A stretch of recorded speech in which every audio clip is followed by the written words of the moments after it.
कहानी समझने के लिए अंत तक वीडियो पूरा देखें। सबसे पहले सब्सक्राइब लाइक जरूर करें। लोग वीडियो देखकर सब्सक्राइब लाइक नहीं करते हैं, सब्सक्राइब जरूर करें, सब्सक्राइब लाइक जरूर। रक्षाबंधन स्टोरीज। रक्षाबंधन को हम सभी भाई बहन बड़े प्रेम और स्नेह के साथ हर साल मनाते हैं। बहनें थाल सजाकर भाई की आरती करती हैं और भगवान से प्रार्थना करती हैं कि उनका स्वस्थ और दीर्घायु हो। लेकिन क्या आप जानते हैं, रक्षाबंधन मनाने की शुरुआत कलयुग नहीं बल्कि पौराणिक काल से ही हो चुकी थी।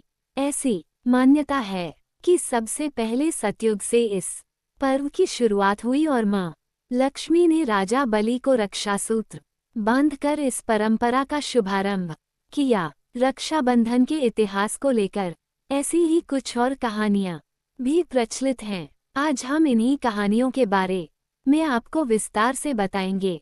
भविष्य पुराण की एक कथा में बताया गया है कि इंद्र देवता की पत्नी शुचि ने उन्हें राखी बांधी थी। एक बार देवराज इंद्र और दानवों के बीच में भीषण युद्ध हुआ था। जब दैत्य हारने लगे तो देवराज की पत्नी शुचि ने गुरु बृहस्पति के कहने पर देवराज इंद्र की कलाई पर रक्षासूत्र बांधा था। तब इंद्र ने इस रक्षासूत्र की शक्ति से स्वयं अपने और अपनी सेना के प्राण बचाए थे। राजा बलि का दान धर्म इतिहास में सबसे ज्यादा प्रख्यात है। एक बार मां लक्ष्मी ने राजा बलि को राखी बांधकर बदले में उनसे भगवान विष्णु को मांगा था। कहानी इस तरह है कि एक बार राजा बलि ने यज्ञ का आयोजन किया। तब उनकी परीक्षा लेने के लिए भगवान विष्णु वामनावतार लेकर आए और दानवीर राजा बलि से 3 पग भूमि मांग ली।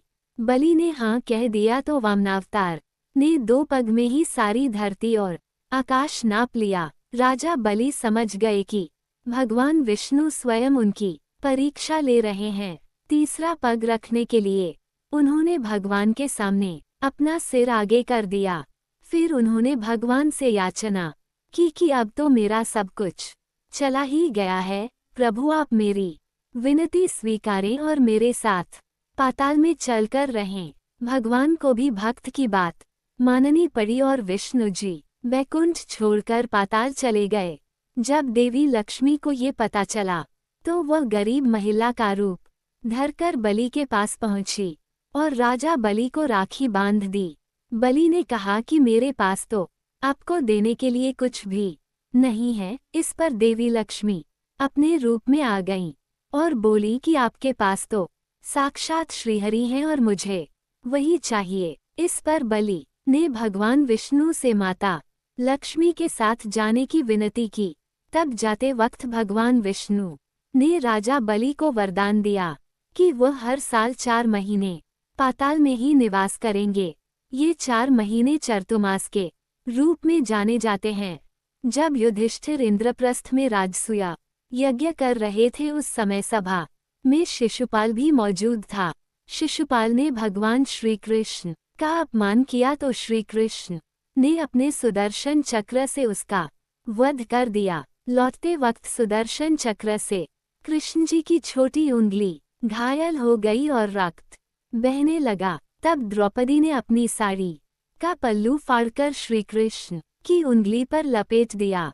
तब श्री कृष्ण ने द्रौपदी को वचन दिया कि वह इस रक्षा सूत्र का वचन निभाएंगे। इसके बाद जब कौरवों ने द्रौपदी का चीरहरण किया तो श्री कृष्ण ने चीर बढ़ाकर द्रौपदी की लाज रखी। मान्यता है कि जिस दिन द्रौपदी ने श्री कृष्ण की उंगली पर साड़ी का पल्लू बांधा था वह श्रावण पूर्णिमा ही थी।